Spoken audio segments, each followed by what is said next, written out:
right. What else is on the docket? I'm skipping the fucking racist shit. Here's the Fed chair. Good afternoon. My colleagues and I remain squarely focused on achieving our dual mandate goals of maximum employment and stable prices for the benefit of the American people. Our economy is strong overall and has made significant progress toward our goals over the past 2 years. The labor market has cooled from its formerly overheated state. Inflation has eased substantially from a peak of 7% to an estimated 2.2% as of August. We're committed to maintaining our economy's strength by supporting maximum employment and returning inflation to our 2% goal. Today, the Federal Open Market Committee decided to reduce the degree of policy restraint by lowering our policy interest rate by a half percentage point. This decision reflects our growing confidence that Really quickly, just on the Fed cutting, it's a very Wall Street Journal-y question, but the Fed cut the interest rate today by a half a percentage point, going to alleviate inflation for a lot of people, and so if you have any reaction to that, we'd love it. Well, look, my reaction is... The fuck? They're like, yeah, we want the Fed to cut the interest rates. The Fed cuts the interest rates. Boo! Now we don't want it.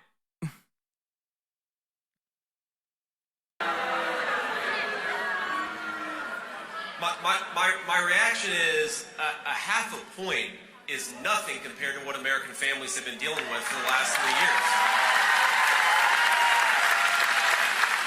The question is... Really? Iran or Biden or busters? Iranian hackers sent stolen Trump campaign information to the Biden campaign. I'm deeply frustrated that the branding camp didn't use the stolen, hacked information. I think that's because historically rate cuts have led to a recession. Yeah, dude, those people are definitely making that calculation. Also, a rate cut of 0.5% is fucking nothing. So which one is it? Are they mad that the rate cuts are not large enough? Or are they mad that they perceive a recession to happen? It just spells what it will look like for the future. with an appropriate recalibration of our policy stance, strength in the labor market can be maintained in a context of moderate growth and inflation moving sustainably down to 2%. We also decided to continue to reduce our securities holdings. I will have more to say about monetary policy after briefly reviewing economic developments. Terry, we now know that the Federal Reserve is cutting interest rates by 0.5 percentage point, a 50 basis point rate cut. That is bigger than it had been originally expected. On the bigger side of things, when you think about this move from the Fed, this is an historic move, the first rate cut in 4 years from the Federal Reserve, and now it is sending a very clear signal that it is taking this fight seriously, that it wants to preserve the jobs market. In its statement, it makes that clear that it is making a 0.5 point rate cut to try to preserve the jobs market with inflation now closer to its target. So again, Terry, a lot of division going into this. The Fed went bigger. It went with that 0.5 point rate cut. Right. Got it. Thank you, Elizabeth. They went bigger, Alexis. And so first, why? Why did they go bigger, and what's it going to mean? There were two camps of thought here. I mean, they got a lot of criticism, Terry, a few years ago when they started raising interest rates. Many thought they were too late to react to what was happening during the pandemic, and that's why inflation really got away from them when we saw inflation hit a 40-year high. So there were some who said, look, you need this aggressive 0.5 point cut now to help out the job market, which has been slowing down, and to prevent the economy from maybe moving in the opposite direction, slowing down so much that we would possibly tip into a recession maybe later next year. Others are saying a 0.5 point is overkill, that it could actually, believe it or not, fan inflation again because it might be a stimulant for the economy. There are some who thought a 0.25 point cut was the way to go. If you look at the number here on the screen, a live number of the Dow Jones Industrial Average rallying now more than 260 points. Clearly, Wall Street believes that the Fed did the right thing and that it was time for this 0.5 point aggressive interest rate cut. All right. So, Elizabeth, this is Wall Street likes it. We were just looking at the stock market going up. What does it mean for consumers, though? You know, what this means, Terry, is that we are clearly on this trajectory. The Fed is very seriously now embarking on this path of lower interest rates. I do want to point something out to you, Terry, from the statement from the Federal Reserve, which was just released, that there was one governor of the Fed that dissented. What that means is they didn't agree with this decision. They said instead they would have preferred that smaller rate cut, but otherwise all of the members of the Federal Reserve did vote in favor of this. And what that shows, there was a pretty big consensus around a half-point cut. And that shows that the Federal Reserve, as it kind of met over the last 2 days, as it looked at the economy, looked at the data that it has right now, it decided that this was the move that will ultimately result in what it wants to do, which is preserving that jobs market like Alexis was talking about, and also continuing to keep inflation in check. So right now, what that means, you asked what it means for consumers. We will expect to see rates lower. When you think about mortgage rates, we've already seen them trending down. Those should continue to go lower in the months ahead. Credit card rates generally start to go lower, auto loan rates, impacts on businesses too who are taking out loans, and that's where you'll start to see this trickle throughout the American economy, Terry. Both Donald Trump and Kamala Harris. Doubtful. I mean, we'll see. What are you talking about, dude? We'll see. I mean, they've interest rates have been going down beyond this. But I don't think that it'll ever get back to a point that ever get back to a point where it was. I locked in my rate at 2020 at 3.7. I don't see it hitting that anymore. Yeah. I mean, I don't even think it'll go down there. I feel like the same principle stands for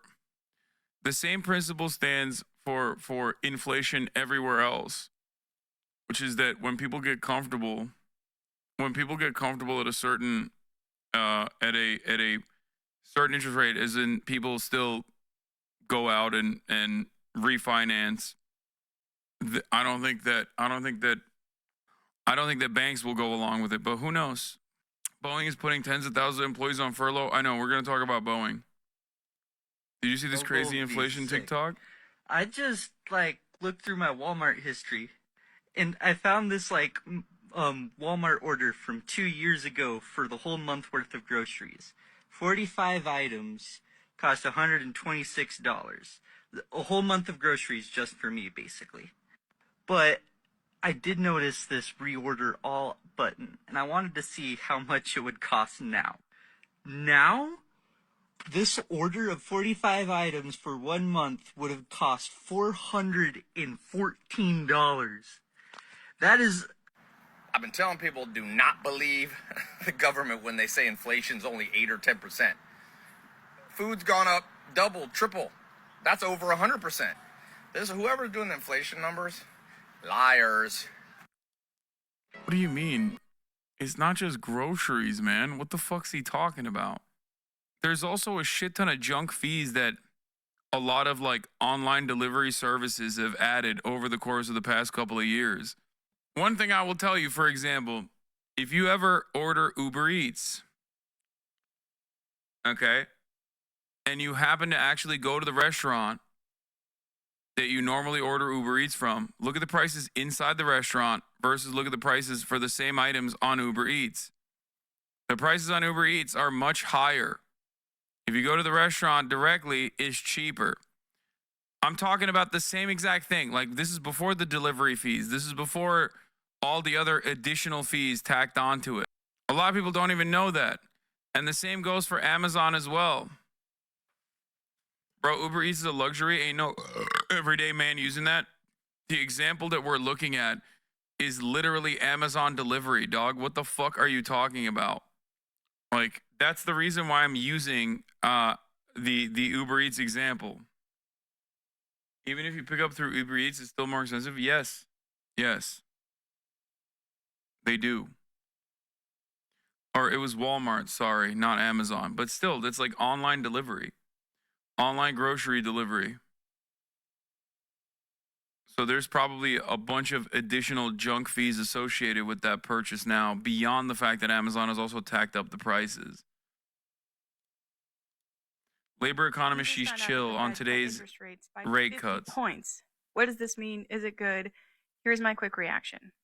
Still a little gussied up from being on TV where I was talking about exactly this, so I hope you appreciate the extra effort. But basically, the Fed started raising interest rates in March of 2022 to battle inflation. They raised rates 11 times since then, but for about a year and a half now, they've been held at around 5%. And the question was, when is the Fed going to cut? Well, they were waiting for prices to fall sufficiently to feel that the threat of inflation had been contained. Now, If only there was another deflationary mechanism, you know, beyond monetary policy. I can't really think of any alternatives. Can you guys? Is there anything else other than monetary policy to engage in any sort of like deflationary mechanism? Oh, that's right. It's called fiscal policy. That's the other side of this process that is oftentimes forgotten. Well, fiscal policy requires legislative action. And obviously, when the legislative branch of the government is completely gutted, and obstructionist policies, obstructionist principles from one party or the other, especially when it comes to deflationary mechanisms, which would probably increase taxes, for example, or even like any kind of anti-capitalist measures in terms of this could be, I guess, the federal agencies engaging in antitrust initiatives. It could mean tax. Like I said, it could mean increasing taxes. It can even mean something like instituting price controls. You know, all that sort of stuff. When neither party has the appetite to push for these kinds of bold, radical ideas, and neither party actually ever gets punished for being obstructionist, and by neither party, I mean the Republicans don't ever get punished for being obstructionist, obviously there's no alternative. The only thing you have in your hands, the only thing that remains is monetary policy, because it's not controlled technically by anything but, I guess, market pressure, market movements. There's no direct government intervention there. So that's the only tool that the American government has to deal with such a thing, to deal with inflation. I mean, if it were left up to Trump, he would also take over that part as well. now that prices are at 2.5%, as we found out last month, it feels like we reached that milestone. But in the meantime, the labor market has been showing more and more signs of distress.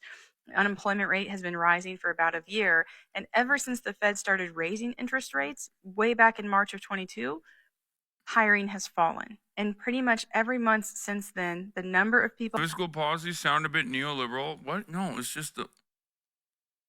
What are you talking about? That's just simply the term for it. Fiscal policies are policies that the government has at its disposal to engage in inflationary or deflationary mechanisms, and it's a broad range of things that the legislative body could do or the federal regulatory agencies could do, whereas monetary policy is in the hands of the Fed. That's it. It's a generic term. It's not like neoliberal. People hired into a new job, and the rate of hiring in our economy has been falling, getting to dangerously low levels that would indicate recession. Of course, the only reason why we're not in a recession is because layoffs have not ticked up at all, meaning that most employers are holding on to the employees they have, but they're not quickly expanding their payrolls. It's a really tenuous time for the labor market. The question for today was, how much are they going to cut rates by? If it was 50 points versus 25 points, really signals how committed the Fed is to the labor market. 50 points is what I thought the data suggested, and what I had just said on TV, that if you look at hiring, if you look at the number of jobs added, if you looked at the change in the unemployment rate, the Fed has little room for maneuvering here. They have to cut by 50 just to make sure that they telegraph to everyone that the labor market matters and that what workers are going through matters. Employers have made it through this fight against inflation without cutting jobs, but we don't know how much longer they're going to wait to do that. So this was a good signal. A lot of people thought maybe they would go for 25 instead. The reason for that, though, was not so much about data as it was narrative. If they go by 50, does it look like they're helping Kamala? If they go by 50, does it look like they're actually panicking? If they go by 50, is that just because what the market wants? The data indicated they should cut by 50. The narrative indicated that they might cut by 25, but they went with 50. I'm really happy they did. It's going to show kind of an immediate effect in interest rates. The stock market's probably going to go up by a lot to the extent that that matters to you. But it's a really good signal to send to employers that borrowing is about to become cheaper. And hopefully they're going to respond by expanding their payrolls because that is what the labor market needs right now. But I thought they were hiring a lot. I just don't understand it. Not these last round of jobs numbers, which caused the Fed to respond in the way that they did. But for the past couple of years, we've been hearing that like hiring is back on the menu. There's so many readily available jobs out there. The situation in the job market is so dire that it led to like people considering a new term, I guess, or maybe it was an old term, it's new to me, ghost jobs. The notion that like a company wants to make it seem like they're hiring as though they're expanding, but they're not actually hiring. I work in finance, not even close. I literally have you playing in the background. I'm applying for a second job while being a full-time student. Low-paying jobs are open. Mid to high-paying jobs aren't. Anyway, that's what's been happening to me since I got laid off last January. At least 35% of HR professionals have admitted to posting ghost jobs according to surveys. What? I don't know what that is. So show me the data. I would like to look into that. I think a lot of this stuff is just fake in general. Because of the financialized aspect of our entire economy, it's more so just about like confidence in a stock. And the way that most corporations move is not about like widgets in a widget factory and who gets to produce those widgets any longer. This is your output, this is your revenue, and this is the operational cost. It's not like that. It's more so just confidence. People will yell at me and say I'm wrong for this and say classic socialist doesn't know enough about the economy. And I agree. Certainly not my strong suit. But when I look at this stuff, I personally see, what is this? Thanks for skipping my message. You know, it's really going to suck if the people who love their comfy life are going to have to go back to backbreaking work. Did you hear the booed when he said the Fed cut interest rates? I didn't skip your message. I watched the video. Looking for work is a struggle, and headhunters are making it even harder. More than 8 in 10 recruiters say they post ghost jobs. Jesus Christ. But hey, if the company has job openings, that kind of cuts away at the layoffs and the impact that the layoffs might have. It just simply looks like they're restructuring, you know? It just simply looks like they are restructuring. So it's not as bad as like the company's actually doing horribly. So it's probably a way to withstand additional market scrutiny.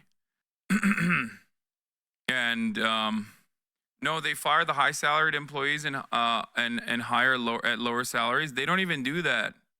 With the way technological improvements work, and especially with like additional pressure attached to your loss of job in the United States of America, which implies that you'll lose, in many instances, your visa status if you're a visa employee, or your health care, or paying off your debts that you have incurred in an effort to become a more productive member of the labor force for a crumb of potential upward social mobility. The real fear, due to having no safety nets that will catch you if you fall, Americans can be forced to work 2 people's jobs. You can be as productive as 2 employees would be. This allows companies to engage in layoffs. There's also offshoring. There's also AI. You're wrong. Tech companies are doing that, including the one I work for. Yeah. Most companies will do this. At my current job, they did layoffs and basically laid a bunch of people off, opened a bunch of job postings that they obviously have no interest in filling. It's been months, and they're just ramping up the burden on individuals. Yeah. Corporations will do this. It's called eliminating redundancies in corporate speak. But the elimination of redundancies do not always reflect positively in your stock prices. Usually does, though. But in an effort to offset any kind of like negative consequences that you might incur on your stock prices, then you make it seem like you're expanding. This is at the heart of many of the this is one of the problems that many labor unions engage with. Specifically, one example I'll use is nursing unions. Nurses unions oftentimes will either go on strike due to the fact that both in the UK and also in the United States of America, nursing unions regularly go and demonstrate or go on strike all around the country. The reason for why they do that, or the demands that they have usually, is to hire more nurses. Okay? Because nurses are overworked. They can't get paid leave, they can't get time off, and the nurse to patient ratio goes up. Or sorry, the patient to nurse ratio goes up year over year. This also obviously makes their output worse in general. If you're a nurse and you're taking care of 4 patients as opposed to now 10 patients, you're going to do a better job taking care of 4 patients. Okay? If there is, if the hospital network, which is what they usually do for the record, if the hospital network looks at that and goes, oh, you guys are striking? Okay, we're going to hire more traveling nurses. We're going to get scabs. Okay? And we're going to weather this storm, which is what many hospitals do. Inevitably, you'll be forced back into making shittier concessions, not getting even half of the demands that you've made, and getting the fuck back to work. Hospitals would rather spend a ton more on traveling nurses than actually give the existing full-time nurses and their staff the very reasonable demands that they make. This is just one aspect of the labor force, but it happens everywhere. Okay? It happens everywhere. A lot of people are asking for more people to be hired. Why are they asking for more people to be hired while keeping the pay rates the same or maybe a little bit better? It's because they want like less of a workload.